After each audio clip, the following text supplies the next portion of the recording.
Bonjour à toutes et à tous, j'espère que vous allez bien. Bienvenue sur ma chaîne Christophe Voyance. Eh bien, si vous n'êtes pas abonné, je vous invite à le faire dès maintenant, notamment si vous me regardez sur YouTube, c'est assez facile.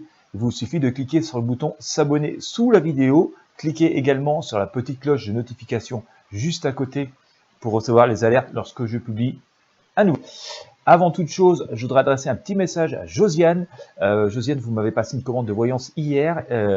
Il faudrait que vous répondiez à mon mail avec ce que je vous ai demandé. Il faut les motifs de votre demande, de votre voyance, pour que je puisse l'effectuer. Donc voilà, si vous m'écoutez, je vous invite à regarder votre adresse mail et puis à me répondre pour que je puisse effectuer votre voyance d'une manière générale pour toutes celles et tous ceux qui souhaitent me consulter. Lorsque vous avez effectué votre paiement, normalement vous êtes redirigé sur un formulaire automatiquement où vous pouvez m'indiquer les questions auxquelles vous souhaitez que je réponde. Si toutefois vous n'étiez pas redirigé sur ce formulaire, ça arrive quand vous fermez vos fenêtres un peu trop vite ou en fonction de certains navigateurs, vous avez toujours la possibilité de me contacter depuis la rubrique contact de mon site internet christophe-voyance.com, de mettre votre numéro de facture, de m'envoyer vos questions par là. Dans tous les cas, de toute façon, lorsque je n'ai pas de vos nouvelles, dans les heures qui suivent, je vous envoie un mail depuis mon adresse Gmail, et puis voilà, en vous demandant de bien vouloir me fournir vos questions, et là où les dates de naissance des personnes concernées par votre question. Voilà, et ensuite, il faut me répondre pour que je puisse pouvoir effectuer votre voyance. Je vous envoie donc, dès que la vidéo de votre tirage est fait, je vous envoie donc un mail avec le lien vers la vidéo que vous pouvez consulter. Comme ça vous permet aussi de consulter vos tirages à loisir autant de fois que vous voulez. C'est beaucoup plus efficace qu'une voyance en cabinet où on oublie tout au bout de quelques jours ou quelques semaines. Voilà, allez, ceci étant dit, je vais réaliser ce tirage pour la première semaine de décembre 2020. Et oui, nous attaquons le dernier mois. Eh bien, on va essayer d'éclaircir un petit peu ce qui nous attend dans les jours qui viennent avec le tarot de Marseille.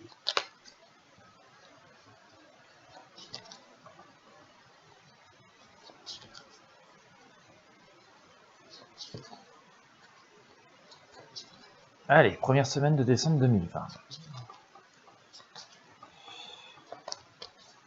Allez, on s'en va.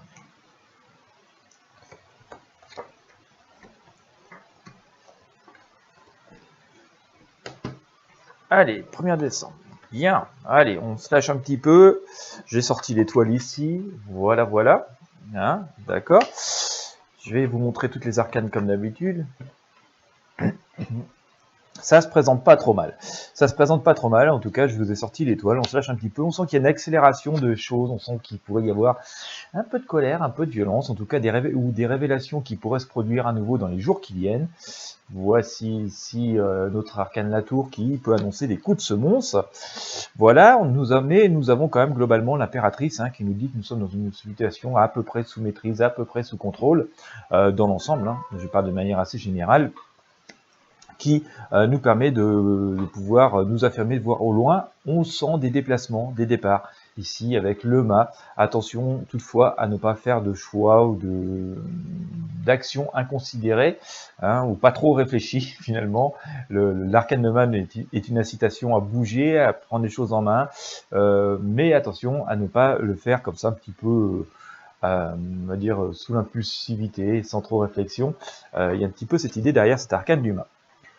La force ici nous dit que voilà quand même, nous sommes, comme je vous le disais tout à l'heure, plutôt dans une situation de reprise en main, où on peut faire face à des choses, et on sent plutôt un petit peu de réconfort et un petit peu de joie, d'une manière générale. Enfin, en tout cas, c'est un peu mieux que ce qu'on aurait pu connaître. Je parle bien globalement, c'est pas le cas pour tout le monde malheureusement.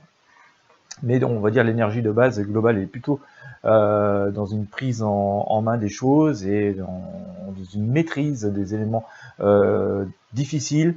On sent quand même que plutôt sur la dernière partie de semaine, on pourrait passer par un petit passage avec des décisions un peu difficiles à prendre. Ici, d'où notre arcane le pendu. Mais tout cela devrait être vite compensé par l'arcane le monde que nous avons ici, qui nous dit que si les décisions sont assez difficiles à prendre, assez rapidement, on devrait retourner dans une forme de maîtrise et d'harmonie. Voilà.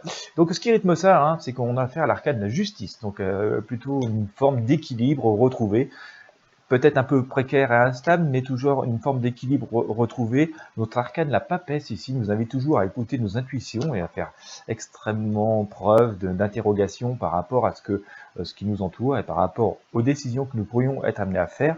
Ceci dit, nous pouvons y aller quand même avec une forme, d'après ce que nous dit le tarot, une forme de tranquillité d'esprit, en tout cas une forme de zen attitude, on va le dire, mais il appartient aussi de peser le pour et le contre de chacune de nos décisions.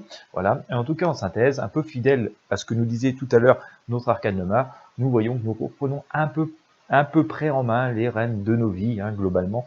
Bon, faut y aller avec un peu de prudence, hein, quand même, puisque si vous regardez bien nos deux chevaux, ils regardent dans la même direction, il y en a un qui part un peu à droite et l'autre à gauche, donc il ne s'agit pas de casser les brancards et de se retrouver les fesses par terre.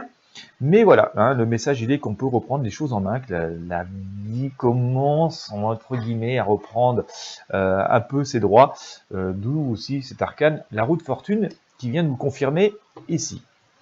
Allez, c'est un peu mieux que ce qu'on a pu faire ces dernières semaines, ces derniers mois. Ça va dans la continuité de ce que j'ai pu vous dire sur les précédents tirages de tarot. J'interroge donc le tarot des druides pour tenter d'en savoir un peu plus. Voilà, décembre s'annonce un peu plus sympa que ce qu'on a pu vivre ces dernières semaines. Zou, que nous dit, allez, l'ermite. Bon, alors, l'ermite nous dit qu'on avance lentement mais sûrement, donc il faut aussi, voilà, comme je vous le disais tout à l'heure, avec l'ermite que nous avons aussi sorti ici, hein, sur le tarot de Marseille. On essaye d'y voir plus clair, on essaye d'y voir loin, on a une idée du chemin à prendre.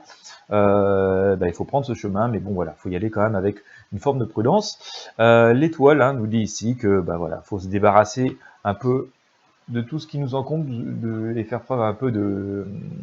Enfin, on va pouvoir faire preuve de un peu plus de zen attitude, lâcher un peu de prise et lâcher un peu de stress. Nous l'avons donc, cette étoile ici, sur le tarot de Marseille. Nous la retrouvons donc sur notre tarot des druides. Et enfin, l'arcane de monde, comme je vous l'ai sorti tout à l'heure, sur le tarot de Marseille, hein, à côté de notre pendu, nous dit quand même qu'on commence à entrer dans une période un peu plus cohérente, avec un peu plus constructive, et dans une phase un peu plus de reconstruction, mais qu'on est quand même sur des énergies beaucoup plus bienveillantes, sur des énergies beaucoup plus lumineuses, que ce qu'on a pu connaître, comme vous le savez, au cours des dernières semaines et des derniers mois. Donc il semblerait que cette page est en train de se tourner petit à petit, lentement, mais que voilà, on voit bien au fur et à mesure des tirages que je le fais, hein, selon le tarot, que voilà, on est quand même amené à vivre quelque chose d'un peu plus harmonieux et d'un peu plus lumineux dans les semaines et les mois à venir. Voilà. Eh bien écoutez, j'espère que ce tirage pour les jours qui viennent vous aura éclairé, que vous l'aurez apprécié. Si c'est le cas, je vous invite à mettre un pouce bleu ou un j'aime sur la vidéo en fonction de la plateforme sur laquelle vous me regardez. Je vous invite également à la partager avec vos amis et sur les réseaux sociaux. Ça leur fera sans doute plaisir d'avoir quelques infos sur ce qui nous attend. Et puis ça permet aussi de faire grandir notre communauté. Vous avez tous les liens pour en savoir plus sous cette vidéo si cela vous intéresse. Moi, je vous remercie de m'avoir suivi jusqu'au bout. Je vous remercie de votre fidélité. À nouveau, bienvenue aux nouveaux abonnés. Et puis, je vous souhaite une bonne journée à toutes et à tous. Et je vous dis à très bientôt.